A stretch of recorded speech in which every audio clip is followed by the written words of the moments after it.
Good afternoon. It's 4 o'clock, so we'll go ahead and get started. Thank you all for joining us for our National Board info session. I'm Caroline Meisner. I work at OEQA. And if you have any questions, I'm going to put my contact information about the scholarship and the application. Please feel free to reach out at any time. And we have Alyssa Fong with us. She's from Stanford. She runs our mentorship program that we offer, and she's going to be talking through a lot of specifics about National Board, and we are here to both answer any questions that you have. She's amazing. She's the expert on all things National Board, so I'm going to pass it over to Alyssa.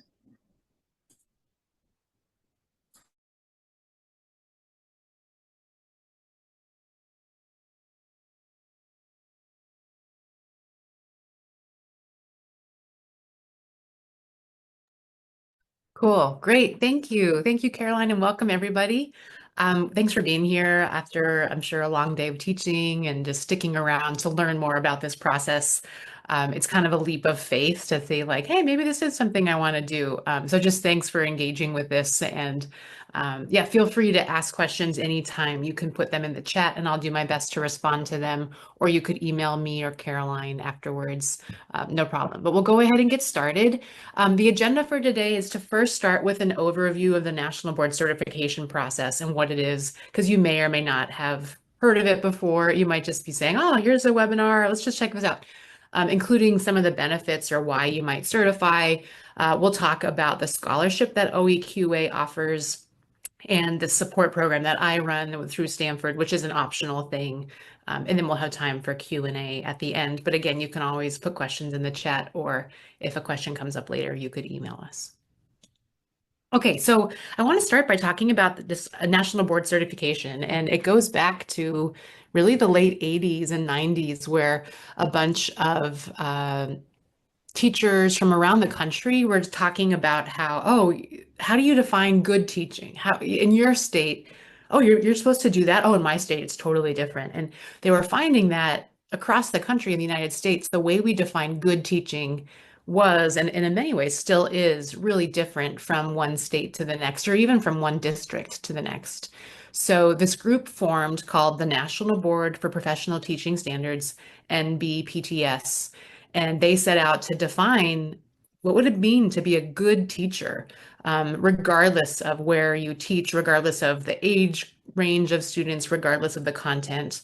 What is good teaching? We have these definitions for some other professions like doctors or lawyers or all these different jobs where it is like a national definition of what it means. And that's what National Board is meant to do.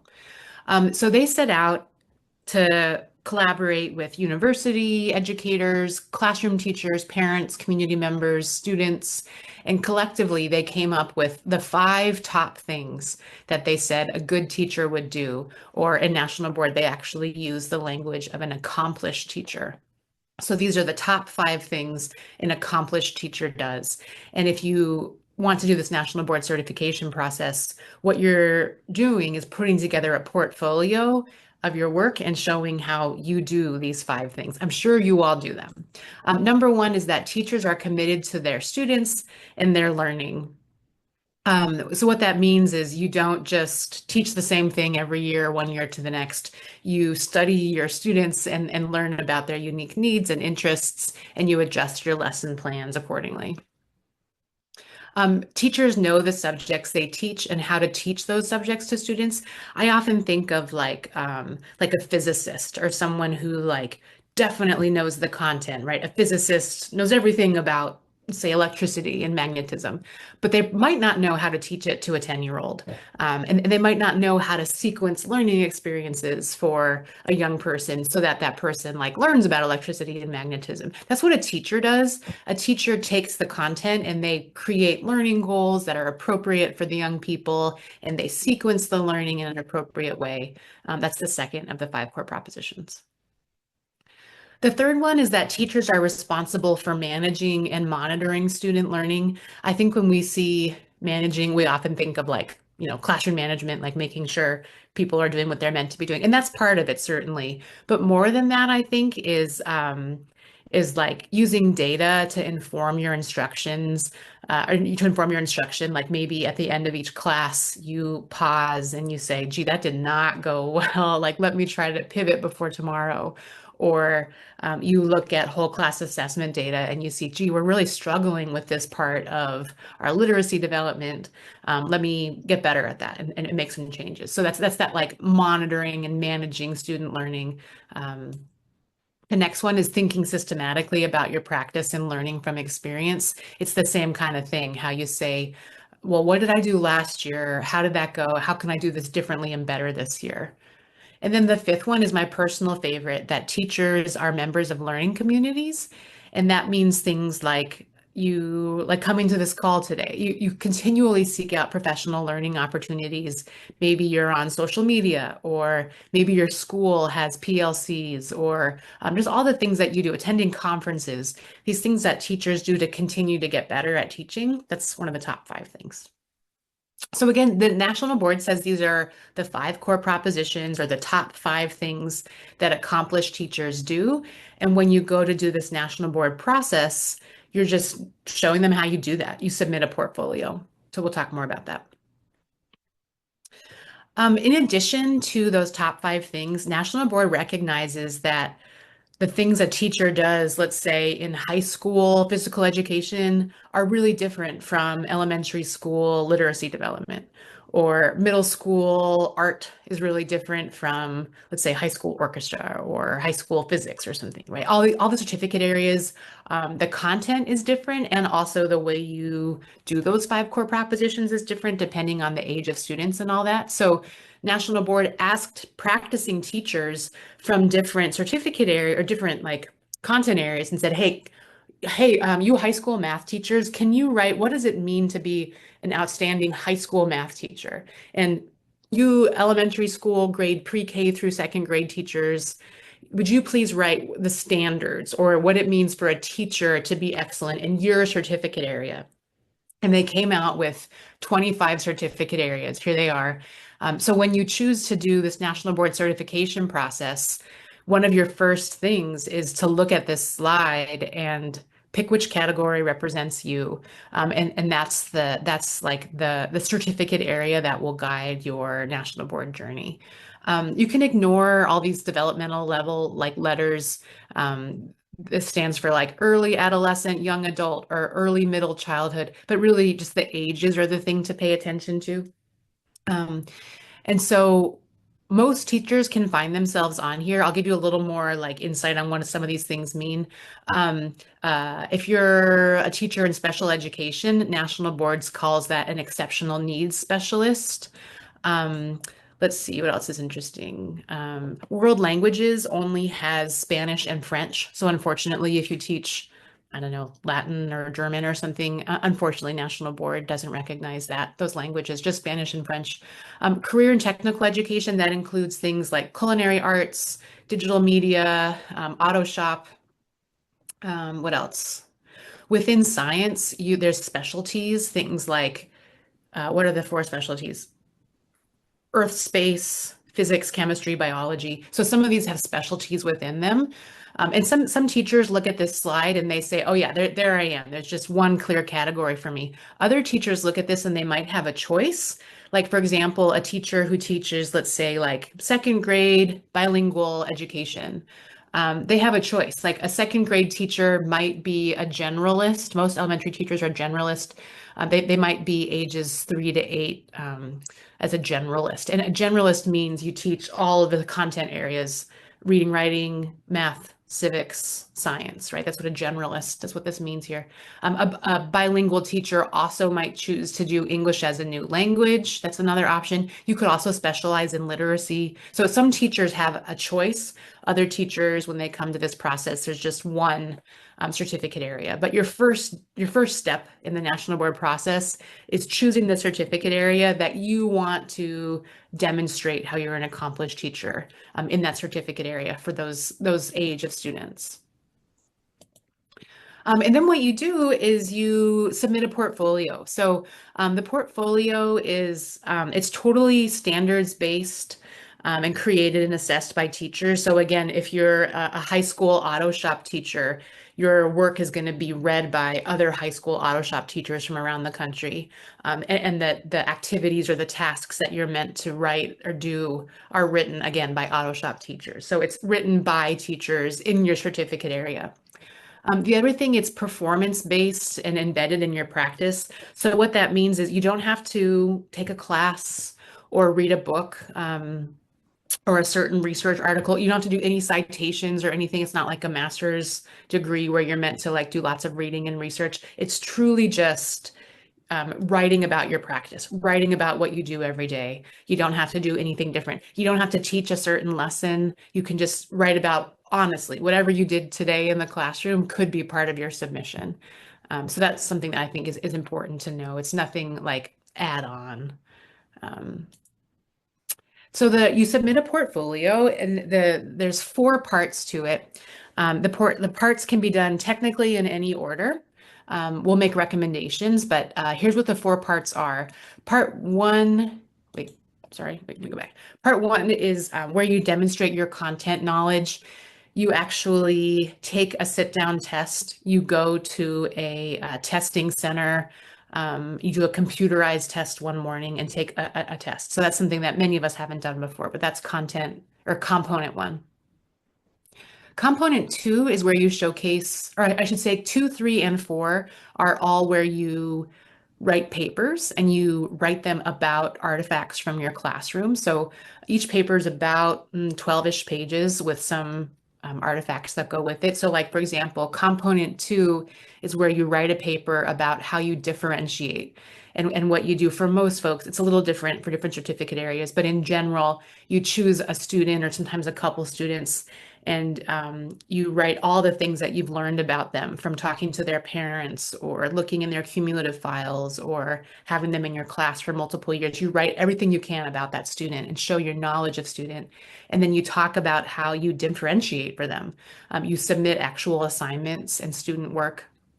You write about the feedback you give to that child, so that across a learning goal, you're showing how you adapt your instruction for that child's unique learning goals. That's component 2. Component 3 is where you're showcasing your learning environment. And so you actually submit classroom videos, which is, I think, fun. It's my favorite personal favorite component. You submit 2 classroom videos, and for each of them, you write a paper about what happened in the video and why. Things like, what evidence is there that students were engaged? And you say, oh, at minute 4:45, we see students asking these great questions, or, we see students leaning into the science lab, whatever it is. So you describe your video, and you're responding to prompts from National Board to create this paper about your, in this case, learning environment. Component 4 is where you write about and provide evidence for how you're an effective and reflective practitioner. So you submit things like whole class assessment data and your analysis of it.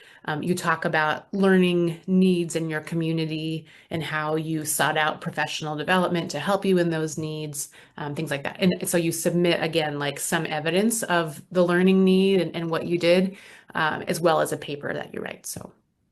Again, so there's 4 components here. Technically, you can do them in any order, and you have 3 academic years in which to do all 4, if that makes sense. For our program, if you choose to do the Stanford Support Program, which you don't have to do, but the way our program is set up is we recommend that folks do components 1 and 2 in your first year and components 3 and 4 in your second year. But if you wanted to go more quickly or more slowly, that's totally fine. Just we offer a 2-year support program based on that calendaring. Yeah, so those are the 4 components.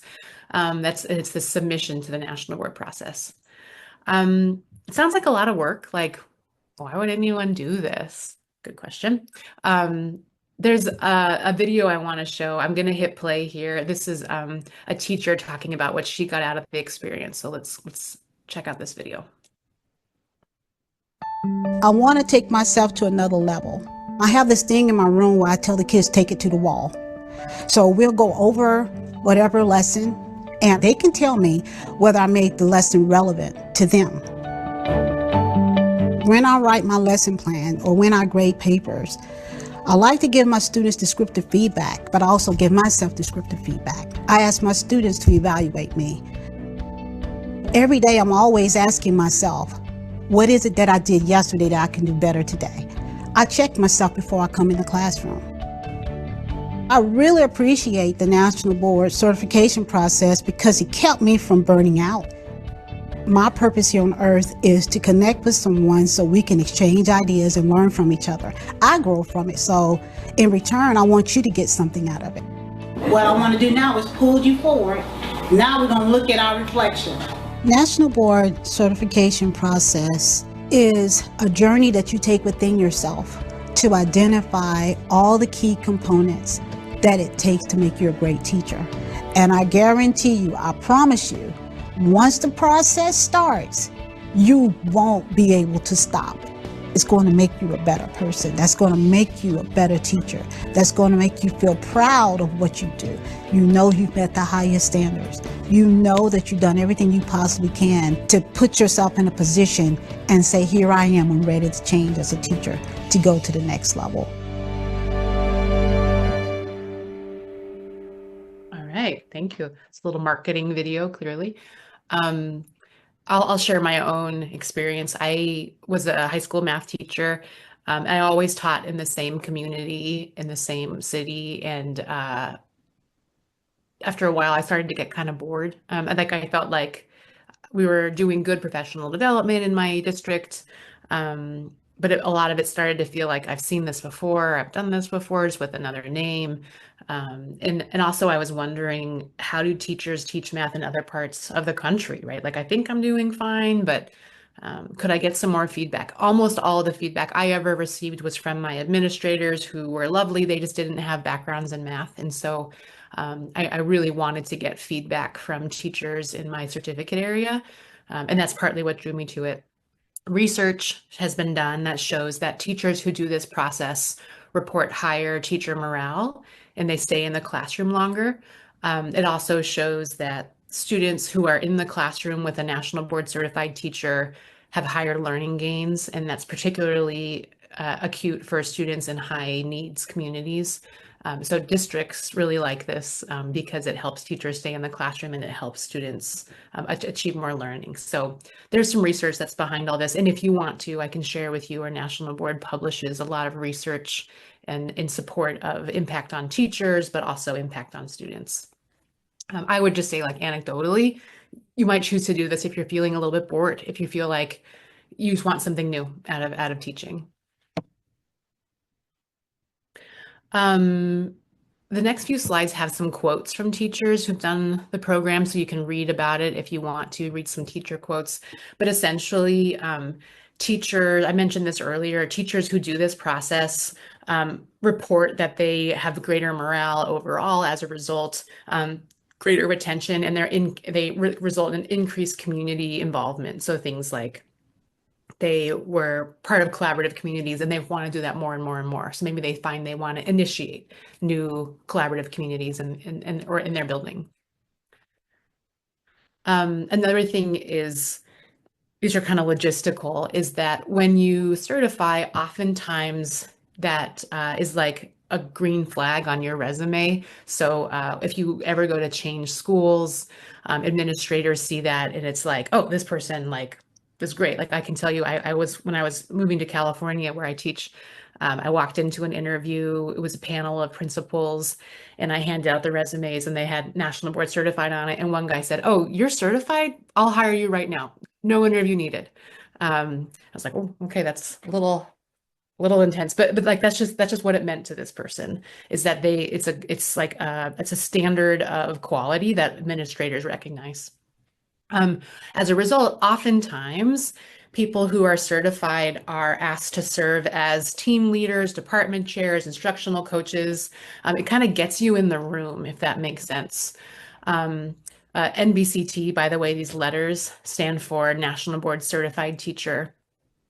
The other thing is, across states, if for any reason you need to move out of state, Most states have reciprocity for your national board credential, meaning like if you move from Oklahoma to Illinois or something, rather than having to jump through all the hoops of getting your certification in Illinois, your national board credential like automatically gets you reciprocity in most states. So that's something to look into, like if you're for your family, if you know you might be moving for some reason. Then financial incentives. Don't be shy about this, right? This is my like, what's that called? Mr. Smithers, maybe. Um, Many districts pay additional stipends to National Board Certified teachers, so you should check that out. In Oklahoma, you can check the Oklahoma State Teacher Minimum Salary Schedule to see how it advances in the columns. And then if you choose to do the Stanford Program for Support, you can get continuing education units, and in some districts that helps you move over on the salary scale, regardless of whether or not you certify. Just by going through the process with us, you can get these CEUs. So there's just some financial incentives that I think are pretty real. Okay, I'm going to pause and stop there. Are there questions so far? Like I've seen a little bit in the chat, but questions about the standards or about the four components or about any of these research, like why certify or financial things?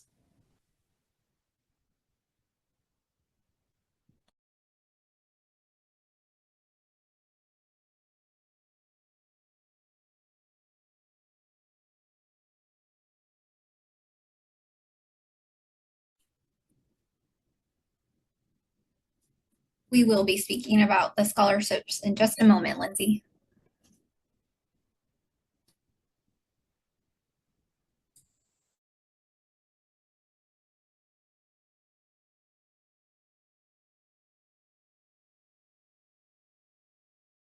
Okay, cool. If other questions come up, just let us know, put them in the chat, or again, you can email us. Okay, so we're going to talk some about the scholarship and about some supports and how OEQA is investing in you in this process. Caroline, do you want to do this part? Okay, cool. So OEQA offers the Education Leadership Oklahoma Scholarship to support educators in their journey to becoming National Board Certified teachers. And so currently the scholarship includes $1,800 towards the certification fee. And right now the certification cost is $1,900. So it's almost a full coverage that you would get with the scholarship. And then like Alyssa stated earlier, you can choose to participate in the Stanford Mentorship Program. That is optional. You don't have to participate in it, but OEQA will cover the cost for that. So that's around a $600 value per year. So that is also included in the scholarship if you would like to attend a mentorship. And I'm not nationally board certified, but I was a special education teacher prior to moving to state work, and I've been attending the mentorship calls just as like a fly on the wall, and I think they're a really great support. Alyssa does not ask me to say this. I feel like if I was going through this process, it's very helpful. So they meet in breakout sessions, they talk about the different components and what people are submitting, people show their videos, and it just seems really helpful and supportive. Thanks, Caroline, that's great. I would add for the Stanford program, you meet teachers from all over the country who are in your same certificate area. So if you're someone, I mean, because I think it's helpful for anybody, but if you're the only, let's say, art teacher in your school and you're just craving like other art colleagues or physical education or English as a new language, whatever, this is a way for you to meet other teachers from around the country who do the same work you do and to grow your professional network even beyond this process, right? Like you can meet other art teachers from around the country and just talk about art and how to teach it. I think that's really important and a cool part of the Stanford program, but it's just the National Board program in general gets you talking with people from around the country. And I find that's really helpful. Okay, I see a question. Is it possible to apply for the OEQA scholarship before being accepted to the NBCT, or does it work in reverse, where you're accepted to the NBCT first and then you apply for the scholarship? I'm interested in National Board certification, but I can't afford to pursue it unless I know I have financial help. So you can definitely apply for the scholarship and then Alyssa can correct me if I'm wrong here, but you don't have to be accepted into NBCT as long as you, I will say, we have learned that if you hold an emergency certification, National Board is not letting people with that go through the process right now. So that's just one thing to keep in mind. But you can apply for the scholarship. We review the scholarships, and then you would know well in advance whether you've been accepted or not. And then once you've been accepted, you can register with National Board. So you don't have to pay their $75 registration fee unless, you know, you're chosen to move forward with the scholarship. Great. Thanks for putting questions in the chat. Keep them coming. I'm going to talk a little bit about next steps, but again, don't be shy about questions anytime. So regarding eligibility, to do the National Board certification process, there used to be 4 criteria. One of them has recently changed, so it's only 3. First is you have to have a bachelor's degree. It used to be you had to have completed at least 3 years of teaching. That's no longer a requirement. You can start the process anytime. The certificate, like let's just say you do it all somehow in your very first year of teaching, like the incentives don't kick in until I think your 3rd year, but you can still go through the process even if you haven't completed 3 years yet. The 3rd criteria, you have to hold a valid state teaching license. And as Caroline shared, the emergency credentials don't qualify currently. For counselors, that means you'd have to look within Oklahoma for the licensure requirements within the state. You have to meet your state licensure requirements. And then the last one is world language candidates only. So that's English, or not English, sorry, that's Spanish and French teachers. There's a test you have to take and pass before you can do this process. It's called the ACTFL test, and we can help you connect with that if you haven't heard of that. But those are the criteria. Some things that are not on here that I think are kind of interesting. You don't have to be a full-time teacher.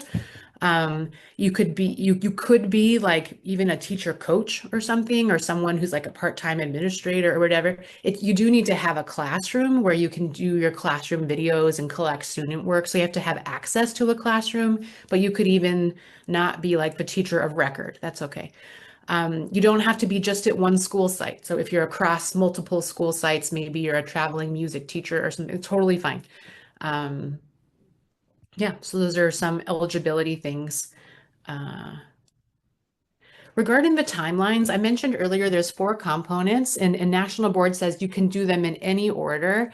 Someone had in the chat, could I do them all in 1 year? Yeah, you absolutely can do it all in 1 year. It's just very ambitious. National Board estimates that each of the 4 components takes about 50 hours. And again, it happens on an academic calendar year. Like you submit stuff in May, and there's requirements about when you can collect, let's say, the video. So like, for example, if you have to submit in May, you need a video probably from like September, October, or you know what I mean? Like it pretty much happens during the academic year. There's a little bit you can do over the summer, but not too much. So you have up to 3 years to do your initial submission of all 4 components. And if for some reason your scores aren't high enough yet and you haven't certified, you can actually do retakes. You can retake particular components. And so within the retakes, it could take up to 5 years. The cost is more, and the OEQA scholarship is I think $1,800, which initial certification costs about $1,900, and then retakes would be on top of that. So if you're somebody who finds yourself needing to do more years or more retakes, you'd be moving outside the span of the OEQA scholarship. There's a question in the chat. I used to be National Board certified, but I let it go. I want to do another discipline. Can I still apply for the scholarship? Absolutely. We also are going to be, I'm pretty sure we're going to be supporting what's called a maintenance of certification candidates, which are folks who are still active. They've already certified and they want to maintain. We'll support that. Someone put in the chat, could you explain again about alternative certification? I'm alternatively certified, but I have a master's in secondary education. That's a specific question. I honestly don't know the answer to that. Caroline, do you know the answer to that one?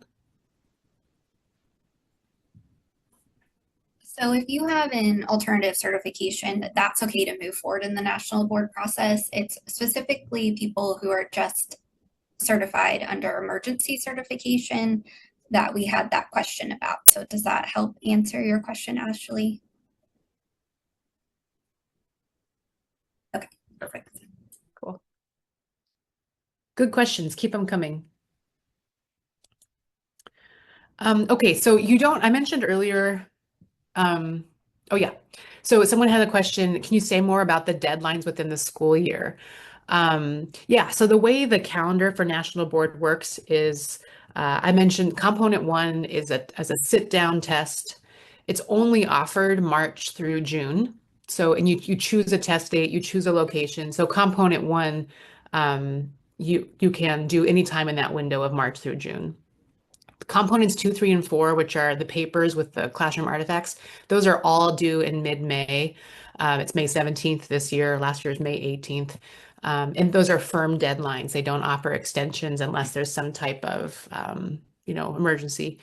But yeah, so that's kind of the important deadlines. The other important deadline, or I guess the thing to be aware of, is that our program support will start in the fall. You don't have to start right away, but we start as soon as the school year starts. You have to commit and pay and register for whatever you're committing to by February. And then like people had to commit like a couple weeks ago so that they can turn things in May. That's when the payment happens. Let me know if there's other questions about that. Okay, so OEQA offers that you can participate in the Stanford Support Program that I run if you want to. It's totally optional. We meet Tuesday nights from 7 to 8 online. It's a national program, so it's virtual. And what happens, I mentioned earlier, you meet with other teachers from around the country in your certificate area, and you also have a certified teacher from your certificate area who's like your mentor. So like all of our PE teachers meet with a woman who is certified as an NBCT in physical education. And so they kind of share ideas and share writing and videos in that way. If you choose to do this, you can get continuing education units, and it's totally paid for by OEQA for you. So I think that's pretty awesome. There's other parts of the program, like we record everything and email it out in case you can't come Tuesdays at 7 o'clock. There's also a Canvas course that has like additional graphic organizers and resources if you want to. Again, it's all totally optional. There's a question in the chat, do we work with a specific student? It's different for different certificate areas. I'm assuming the person who put this in the chat is mentioning a student with like dyslexia or any focus student. When you are showing how you differentiate for students, you choose any student you want to with any type of, like, it could be a student with exceptionality, it could be just right, any student, but you really show how you study that student, all the different ways you learn everything you can about them. You talk to parents, para-educators, prior teachers, I don't know, look at their art notebook, even if you're an English teacher or something. And then you write about and show student work to show how you differentiate for that student based on their interests and needs. And it might be exceptionalities or diagnoses, but doesn't have to be. Someone mentioned the Stanford course. It's if I have a thing on Tuesday, so I can't come, could I still participate through the program, through the recordings and the Canvas course? That's a good question. I don't know if there's attendance requirements. Caroline, are there any attendance requirements that you know of? We do ask that you try to attend. We do know that some people do have other prior commitments and completely understand that. So, Lindsay, that's something we could definitely talk about in more detail when we get closer to that time. And I think that, I don't know if it's every single Tuesday nights, but maybe like in January, I know they start meeting and breaking out in groups. And so, Alyssa, you may do that before, but we only jumped on in January. So I know that's something that would probably be useful to attend some of those if you could, but that's definitely something we can discuss a little bit more. Yeah. If you're not able to do the Stanford course, there's also there's plenty of folks who certify and do great in this process without any type of support. Like all the instructions are online, they're all free. You could read them today. Everything is available. The other thing is there's a lot of robust Facebook groups where people who aren't part of a Stanford program or any support program, they find colleagues in Facebook and they share writing or connect that way. Kind of informally, you find other teachers to support you. That's absolutely fine. If you're interested, I could suggest also other there's a couple books. I'll put in the chat the name of a woman named Bobby Faulkner who writes a lot of books you could buy. About the national board certification process. Having said that, I do think having a support group is ideally just how you get more out of the process because you're building your network, but also you're sharing your work with somebody else and they're giving you feedback. You're watching classroom videos from other teachers. And if you're not able to attend those sessions, you kind of miss out on that like professional learning. But there's plenty of folks who do certification without a support program and they do fine. So yeah, up to you.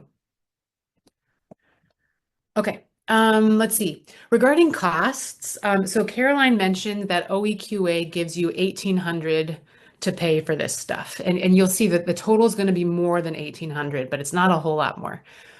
So you submit 4 components. Each component costs $475.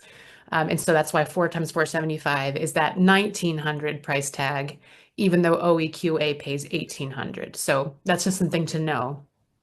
Another thing is to be an active candidate with National Board, you have to pay $75 a year. So that's on top of the 1,900. It depends if you do 1 year, if you do 3 years, the price is a little different. And then I also put on here the price of optional continuing education units, which some people would want, some people don't. But those are some of the other price things you might be, you just want to be aware of going into it. Yeah. Sometimes people ask, how is this alike and different from a master's program? And I can share a little bit about that. Like, uh, if you've done a master's program or if you've heard of them, oftentimes you're asked to read a lot of research and actually write a thesis, like write some research with lots of citations and stuff. So master's programs can be really kind of theoretical and based on like research, which is great. National Board is not that way. National Board is like, don't worry about research at all. It's very much about your practice. It's like what you do every day, and it's a lot of reflection. So instead of reading articles, you do a lot of writing and reflecting on, well, why did I do that? And how do I know blah, blah, blah about this student? So that's some of the ways they're different. Another way I think they're different is that if you do a master's program, oftentimes you do your program, yay, you graduate, and they kind of like, see you later, right? Whereas with the National Board process, if you certify, you become a certified teacher, you're part of like this community and they have conferences where you go. Caroline and I were just talking about pins and how people wear their National Board pins when they go to conferences. So you can like see other people who've done this and make connections. There's also conferences just for certified teachers. You're invited to lead webinars through National Board. So anyway, I find that the National Board process is more of a community, whereas a master's program was like, do research while you're here and then see you later. But National Board for me has been more of like an ongoing community of colleagues. So up to you if that speaks to you or not. Okay, if you're interested and you're thinking like, yeah, I don't know, maybe, I suggest you read these standards for National Board. And again, what these are is these are standards not for students, not for what students do. These are the standards for what teachers do in these certificate areas. So I'll put this link in the chat in just a second, but you can go to this website and find the standards for your certificate area, your age of students, and you can read like, what does National Board say it means to be an accomplished teacher for whatever. I did a screenshot here of early childhood and middle childhood art. So these are for art teachers who work with students who are ages 3 to 12. So this is probably a 30-page document where art teachers from around the country, elementary art teachers, have written and refined what does it mean to be a great elementary school art teacher. And if you choose to do the National Board process, you're going to be asked to demonstrate that you do these standards across your 4 submissions. So let me just put that link in the chat real quick. Sorry, I didn't have that one ready. Certification standards, here it is. Okay. So if anyone wants to learn, read more about this stuff, this is where I suggest you start on this website. You can skip all these like addendums and updates, just to shows that National Board updates these as we learn about education as things change. Scroll down, scroll down, scroll down to in dark blue. These are all links, and this is where you can find and download the standards for your certificate area. This is what I would suggest you do as a next step if you're interested. Yeah, and again, it's probably about 30 pages, so maybe wait till the weekend when you've got a cup of coffee. Okay, that's it for now. We wanted to open it up for questions, and if folks have questions, Caroline and I can try to answer them. Again, you can always email us or put them in the chat if you want to. You're also welcome to sign out if you want to, but you can also stick around and ask questions. Maybe we'll stop the recording so that we can answer individual questions if folks have them. But thanks for coming, and we hope to